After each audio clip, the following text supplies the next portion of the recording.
Okay, everyone, welcome to the final video on the subject of the Back to the Future trilogy. Right now, we're going to talk about Back to the Future Part 3. Again, we went to see these in the theater tonight. It's a celebration of, everything Back to the Future right now. Because a lot of stuff happened in October and November in the Back to the Future universe. The series starts on October 25th, 1985, and it ends on October 27th, 1985. Pretty much over the course of a couple days, Marty goes on a lot of adventures. Yeah. Of course, and then when they get into the past, present, future, and all this stuff, they're in there for like a week or days or so. So, anyways, but we're gonna talk about 3. We're just gonna try and talk about 3 and maybe encapsulate the whole trilogy when we talk about 3. So 3, of course, it's a Wild West movie. It's a movie where I think the filmmakers said, where can we go from here? Let's have fun. Let's make a Western. Let's encapsulate cliches and gimmicks. And they even brought people that are known for Westerns. I mean, they make fun of Clint Eastwood in this movie, at the same time honoring his memory. Honored him, well, he's not totally. dead. But honoring who Clint Eastwood is, and especially in the Western, spaghetti Western. And it's a funny thing, Genre. when I saw this in the theater, I saw this actually in the theater, in a double feature with Gremlins 2, the new batch. Oh, It was a great day in my when was life. that? I wish I 1990, I tell you, it was a great day. I wish I So could've gone to that. I saw that, but at the time before seeing it, at the time that I saw it, I had not seen the Man with No Name trilogy. You know, the one where it's the Good, Bad, and the Ugly, and Fistful of Dollars, and For a Few Dollars More. So now, I have seen this trilogy at home, but it's kind of cool to go back, and I think this is the first time that I've seen Back to the Future 3, having seen the Clint Eastwood Western movies of from the spaghetti Western age. So that was kind of cool to see that, and of course he utilizes that with the whole protection that he has when he fights Mad Dog Tannen. Yeah.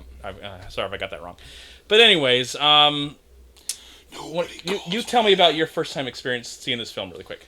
Gosh, I do remember it was 6 months, like what we checked. It's like 6 months after Part 2 came out. Because there's a cool And little trailer yeah. that says coming summer 1990, and then it shows you the trailer to.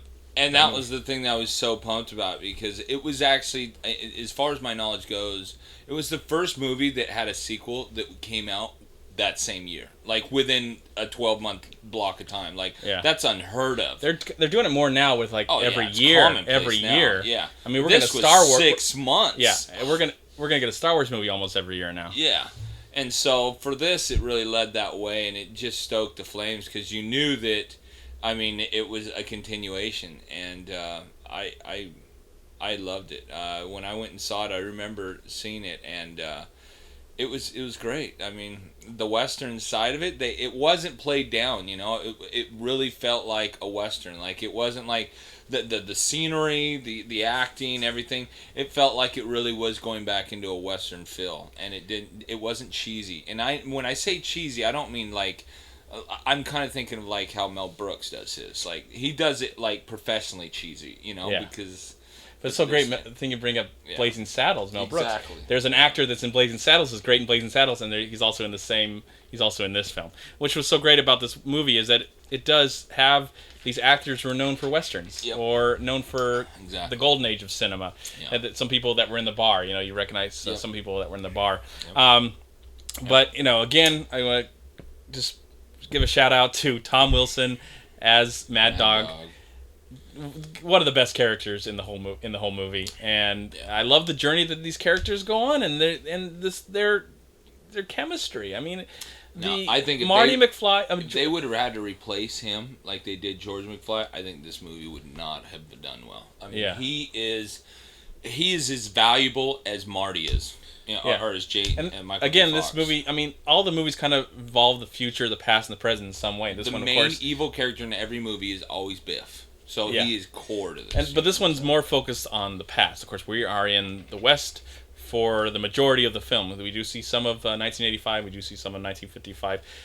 But this movie is really just about the West and this whole journey. Yeah. But, of course, the greatest thing, and I will say this right now, my favorite element of this film, and I'm tired of the hate that this movie gets. I feel like this movie is the second best film. I know I'm going to get a lot of hate probably for this, but this is the second best film in the trilogy. I love the first one. I think the second one is great, but this one, Part 3, has an amazing love story with Christopher Lloyd and Mary Steenburgen. It's such a sweet love story to see Doc Brown go through what he goes through in this movie, the decisions that he has to make because he meets the woman of his dreams.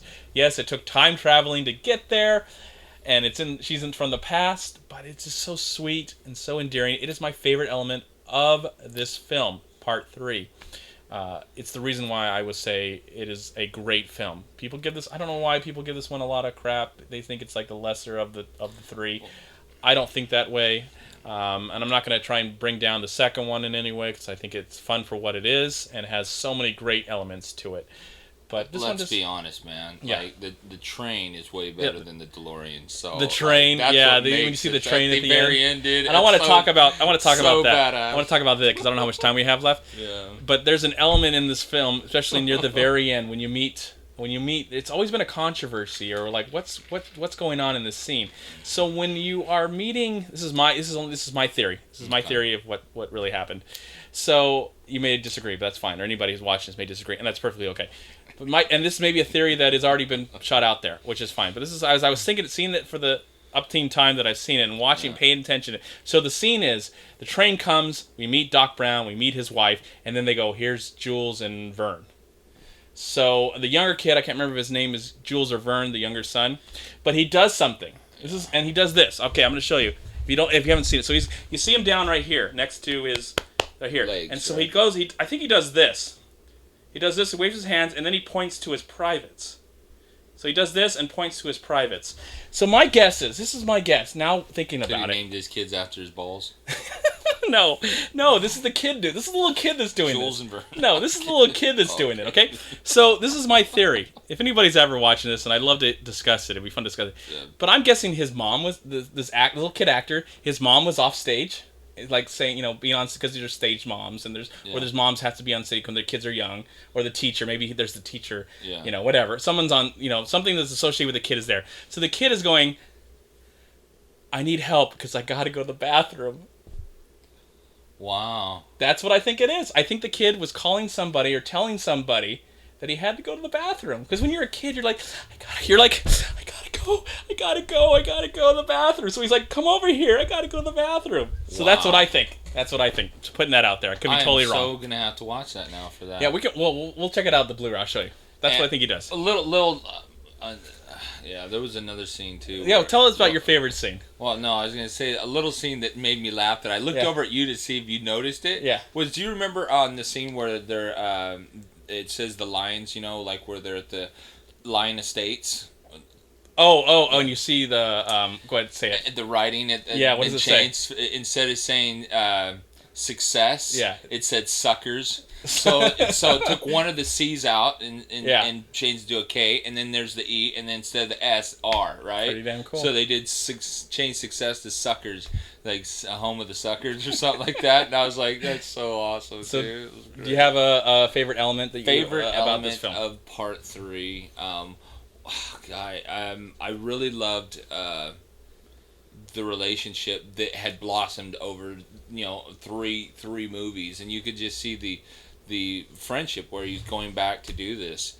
And then I loved if I was going to say one fun scene was definitely where they carried it from Part 2 to Part 3, where in Part 2 you got to see him with the kids at the video game, and he's this amazing shooter, right? Yeah. And then you see, he learned that, he says, from 7-Eleven. He's like, where'd you learn how to shoot that way? 7-Eleven. And then you go, well, in the second one, he wasn't in a 7-Eleven. He was like in... Yeah, but he probably played that same game in the 7-Eleven exactly. at the time. And then in the third, he goes and shoots these metal things and perfectly shoots it, and everybody's just like, oh my gosh, this guy's an expert.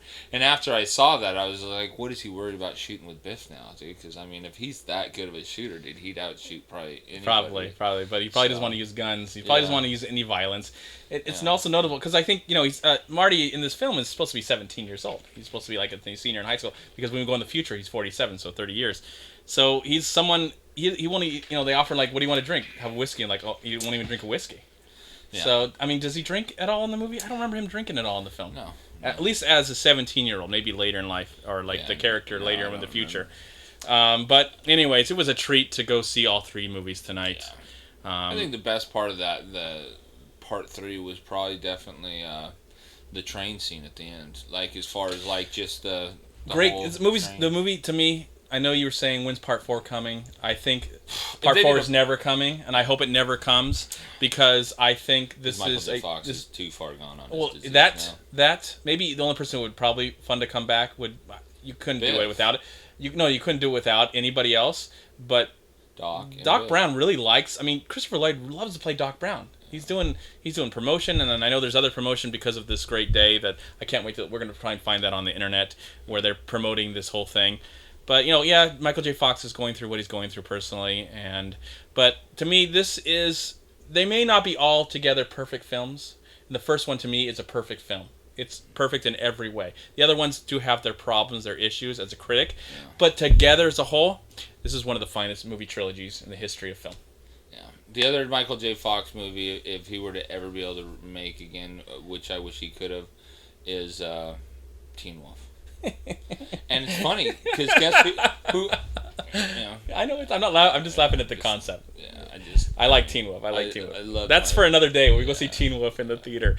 But just I love see Teen Wolf in the theater. I love Back to the Future. Yeah. All 3 films. They're a part of me. They'll always be a part of me and my love of cinema. One of the all-time best trilogies ever. They help my love of cinema just completely grow, and I contribute that to everyone that was ever involved in this film. And they're going to be talking about Back to the Future forever. What other time traveling movies do you think of when you think of time traveling? Terminator. It's funny you say it because I didn't think of that one at all. What else did you think? I thought about Bill and Ted's Excellent Bill and Adventure. Ted's Excellent Adventure. Yeah. Yes. Which I hope we get another one of those. I would love to see a double of that one in the theater sometime. Bill and Ted 1 and 2. Overall, the whole experience really quick of seeing all 3 films together today. Definitely, I am putting it down as one of my bucket list things to be able to say that you've seen these. I mean, for you newer generation, I think you really missed out. I'll be honest. There's a lot of kids there. They were even dressed up as characters. Yeah, and I gotta say the people that didn't get to go to this I mean, maybe hopefully in the future they'll have something else like this happen again. But to be able to go to these events, and I gotta really say this, stress this a lot. Go to these events when theaters have this. When they have an oldies but goodies day and it's like something like this, don't pass it up, man, because here's a lot of movies that in today's day and age that kids grew up and they see on TV at home. It is not the same experience. We all know that. That's why we pay the money we do to go to the big screen. So when these classics and oldies but goodies come out to the big screen again, jump on it, man. I went to the 75th anniversary of Wizard of Oz.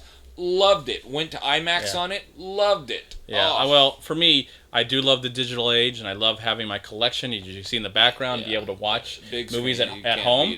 Have the big screen, but nothing beats sitting down in a dark theater with a bunch of strangers and friends and watching a movie. And this was the perfect energy in the movie is different. And it was laughing. Everyone was laughing, have a good time. I mean, the filmmaker's not even there. I don't normally like to clap, okay? Yeah. But I clapped after every movie was over. We all did. We all did. The whole audience did. Man. The whole audience did because there's energy in the movie that you'll never get in a home. You'll never get this at home, and this is hopefully movies will always be shown in the theater first, especially the ones that are good and great and memorable will be shown in the theater first because that's where movies live, in the theaters. And anybody out there that owns a small theater, I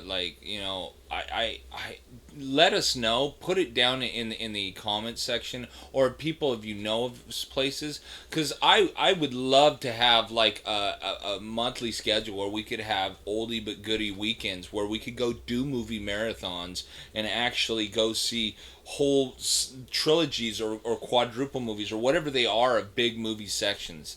And I know they do it once in a while, like they've got Harry Potter's coming up, or Star Wars are going to do all. Star Wars, I remember Harry Potter did it in Utah. They had the whole day was Harry Potter 1 through 7. I would love to see the original trilogy in the theaters before seeing the new one. That's what I would love to see. Of Star Wars. Totally. That would be awesome. Oh, totally. All right, everyone. We've talked forever, and we appreciate the time you've spent with us. Yeah. Again, in the comment box below, share your favorite moments of Back to the Future Part 3. And again, this is Cousin Rich. I am MovieManCHAD, and have a wonderful, beautiful life wherever it goes. What does Doc Brown say? I forgot. He just says that the future is what you make it. Yeah. So enjoy your life, everyone. He says the future is not written. Yeah, it's what you make it. It's what you make it. Peace, everyone. Vaya con Dios.